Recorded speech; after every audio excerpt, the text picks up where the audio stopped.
Salut, c'est Francis Carmon. Vous écoutez Sport en vrac au 103.5 Cool FM. Au 103.5 Cool FM, vous écoutez Sport en vrac. Max, aujourd'hui, on rentre dans le monde du UFC. On fait une insertion dans le monde des arts martiaux mixtes avec notre prochain invité. Il est invaincu en 6 combats dans l'organisation de Dana White et affrontera le 15 février prochain au Brésil le combattant Ronaldo Souza. Voici le combattant du UFC, Francis Carmon. Bonjour Francis, ça va bien? Oui, bonjour, ça va très bien et vous? Oui, ça va bien, merci. Première des choses, j'aimerais tu nous parles un peu de comment tu as débuté les arts martiaux mixtes à l'époque. Ben, on va dire que quand je regardais les premiers UFC, c'était à la télé sur une chaîne en France qui s'appelait Multivision. J'avais toujours été impressionné par Royce Gracie, comme beaucoup d'amateurs d'arts martiaux mixtes ont commencé. On voyait une personne qui était physiquement très mince, qui soumissionnait des gars plus lourds. Et à partir de ce moment-là, j'ai cherché à savoir c'était quoi sa spécialité et j'ai commencé comme ça les arts martiaux mixtes. En France, le sport était mal vu à une certaine époque. Est-ce que c'était possible pour toi, justement, d'aller dans les gymnases et de t'entraîner dans les arts martiaux mixtes? Ben, c'était pas des arts martiaux mixtes, c'est un peu du jiu-jitsu. D'un côté le jiu-jitsu et un côté le kickboxing, mais c'est pas j'ai pas commencé directement par le mixed martial art. C'est par la suite que j'ai combiné tout le reste. Et c'est à une époque que le sport était illégal en France. Est-ce que ça a changé depuis? Parce que les combattants étaient obligés d'aller dans d'autres pays pour se battre. Non, ça n'a pas changé, c'est toujours la même chose. C'est-à-dire qu'on n'a pas le droit on peut s'entraîner, mais on n'a pas le droit de combattre en France parce que ils sont un peu réticents au niveau des frappes au sol. Donc, je pense qu'on va y arriver, mais ça va prendre beaucoup de temps, je pense. Donc, c'est un peu la raison pourquoi tu es parti du côté de Montréal pour aller t'entraîner au Tristar? Oui, c'est ça, ouais. C'est-à-dire qu'à un moment, je devais de prendre des bonnes décisions et me donner les meilleurs moyens pour réussir. Donc, ça passait par un départ de la France et une arrivée à Montréal. À quelle année tu as commencé à t'entraîner au Tristar du côté de Montréal? Là, c'est combien de temps ça va faire? Ça fait 3 ans que je suis à Montréal. Donc, même 3 ans que je m'entraîne au Tristar. Quand je suis arrivé ici, j'ai commencé par le Tristar. Donc, c'est vraiment une bonne chose qui s'est passé dans ma carrière. J'aimerais que tu nous décrives un petit peu ton style de combattant pour ceux qui ne te connaissent pas. J'ai pas de style bien défini. Ça veut dire que autant bien j'adore combattre au sol parce que j'ai commencé par ça. Mais j'aime bien rester debout aussi. Donc j'ai pas un style spécial, je suis un peu freestyle, on va dire.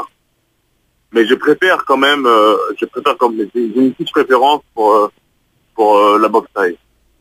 Ta dernière défaite remonte en 2008 contre le Russe Baga Agaev. Comment expliques-tu le fait justement que tu es invaincu depuis 2008? Est-ce qu'il y a eu des changements dans l'entraînement, dans l'entourage, peut-être la confiance en soi?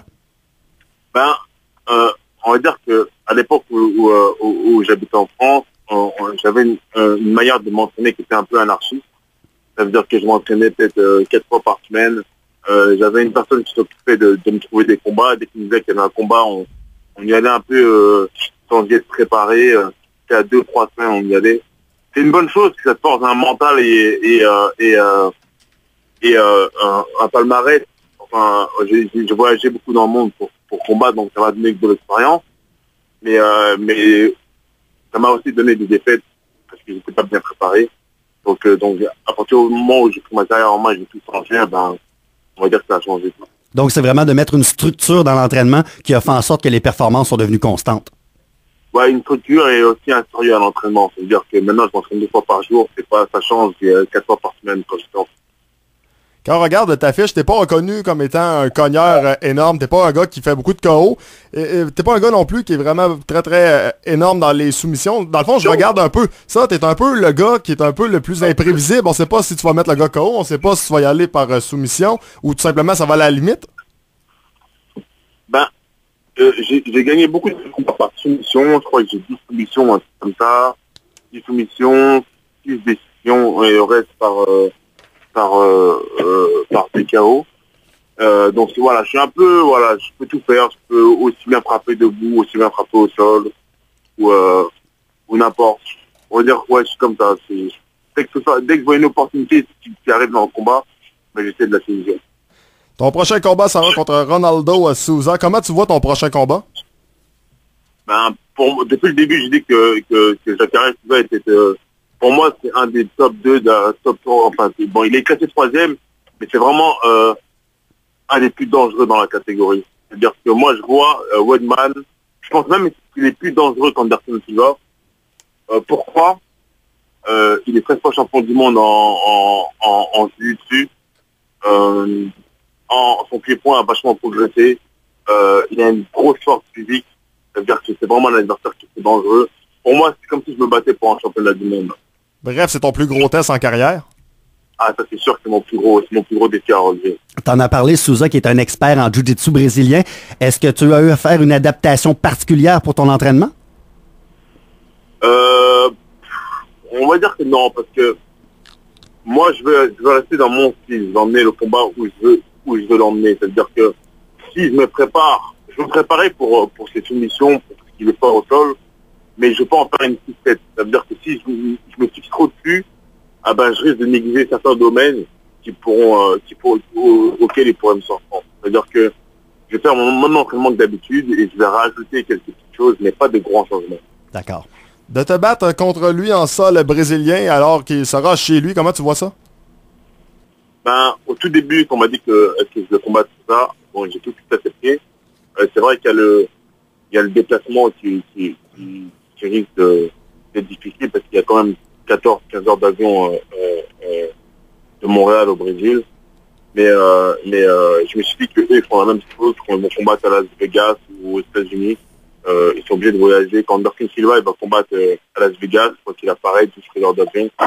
Donc, quand on est combattant, on est là pour assister n'importe quel défi, peu importe l'endroit. De toute façon, pour moi, on se bat dans l'octogone, on ne se bat pas au Brésil. Et advenant une victoire, quelle pourrait être la suite des choses pour toi? Ah, c'est assurément une chance de titre. Donc pour moi, c'est vraiment une grosse opportunité parce que je me dis que si je le bats lui, je serai sur 7 victoires consécutives à l'UFC et je pense que j'aurai peut-être une chance aussi. Bref, c'est peut-être le combat qui pourrait peut-être changer ta carrière? Ouais, c'est un combat qui peut même changer ma vie. Donc je le prends très très au sérieux. Comme tous les combats, mais ce combat-là est vraiment spécial. Et où aura lieu ton camp d'entraînement en prévision du combat?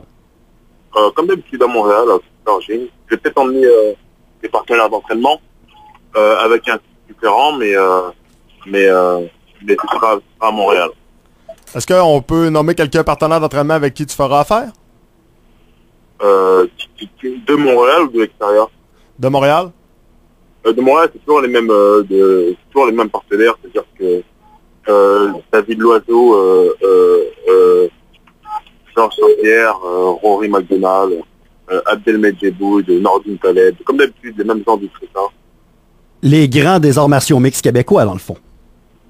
Ouais, c'est exactement ça, les légendes des arts martiaux mixtes québécois. Quand tu nommes ces noms-là, je me demande, as-tu vraiment besoin d'avoir les gars de l'extérieur à ce point-là? Ben, on a toujours besoin d'un style différent parce que quand on s'entraîne avec les mêmes personnes, on s'adapte à leur style. C'est-à-dire qu'après, on reste dans une zone de confort qui est pas très bonne. On se doit de changer tout le temps de style de combattant.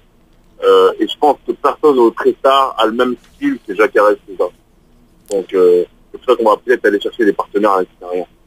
Chose certaine, Francis, je crois qu'on aura droit à tout un affrontement le 15 février prochain. Et la bosse sera derrière toi. On espère te voir sortir grand gagnant de cet affrontement contre Ronaldo Souza. Ben, en tout cas, je donnerai mon maximum et je reviendrai avec la victoire à Montréal. Un gros merci, Francis. Bye-bye. Mon plaisir. Merci, Francis. À bientôt. Donc voilà, c'était le combattant du UFC, Francis Carmon.